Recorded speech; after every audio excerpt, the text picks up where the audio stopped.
জাতিসংঘ সাধারণ পরিষদের ৮১তম অধিবেশনের সভাপতি নির্বাচিত হয়েছেন পররাষ্ট্রমন্ত্রী খলিলুর রহমান। মঙ্গলবার নিউ ইয়র্কে অনুষ্ঠিত নির্বাচনে ৯৯ ভোট পেয়ে তিনি সাইপ্রাসের বিশেষ দূত আন্দ্রেয়াস এস কাকোরিসকে পরাজিত করেন। এর মধ্য দিয়ে দীর্ঘ ৪০ বছর পর আবারও জাতিসংঘ সাধারণ পরিষদের সভাপতির পদে বসতে যাচ্ছেন বাংলাদেশের কোনো প্রতিনিধি। জাতিসংঘ সাধারণ পরিষদের সভাপতি নির্বাচিত হওয়ায় খলিলুর রহমানকে অভিনন্দন জানিয়েছেন প্রধানমন্ত্রী তারেক রহমান।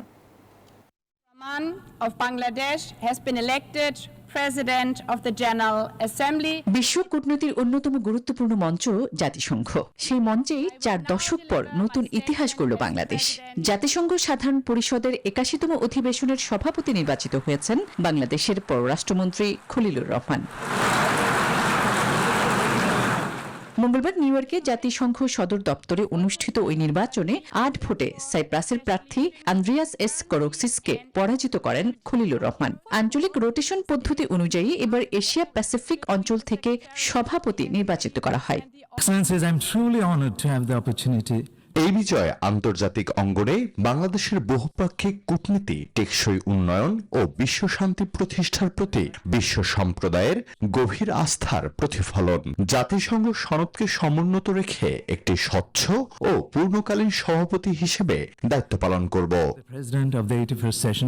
এই নির্বাচনের মাধ্যমে জাতিসংঘ সাধারণ পরিষদের সভাপতির পদে দ্বিতীয়বারের মতো দায়িত্ব পালনের সুযোগ পাচ্ছে বাংলাদেশ।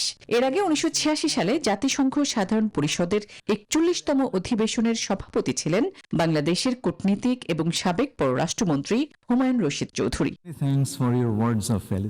জাতিসংঘ সাধারণ পরিষদের সভাপতি হিসেবে খলিলুর রহমান আগামী অধিবেশনে বৈশ্বিক উন্নয়ন, শান্তি, নিরাপত্তা, জলবায়ু পরিবর্তন এবং বহুপাক্ষিক সহযোগিতার মতো গুরুত্বপূর্ণ ইস্যুতে নেতৃত্ব দেবেন। কূটনৈতিক বিশ্লেষকদের মতে এই নির্বাচন আন্তর্জাতিক অঙ্গনে বাংলাদেশের মর্যাদা ও গ্রহণযোগ্যতার আরেকটি বড় স্বীকৃতি। Asma Tuli, News 24।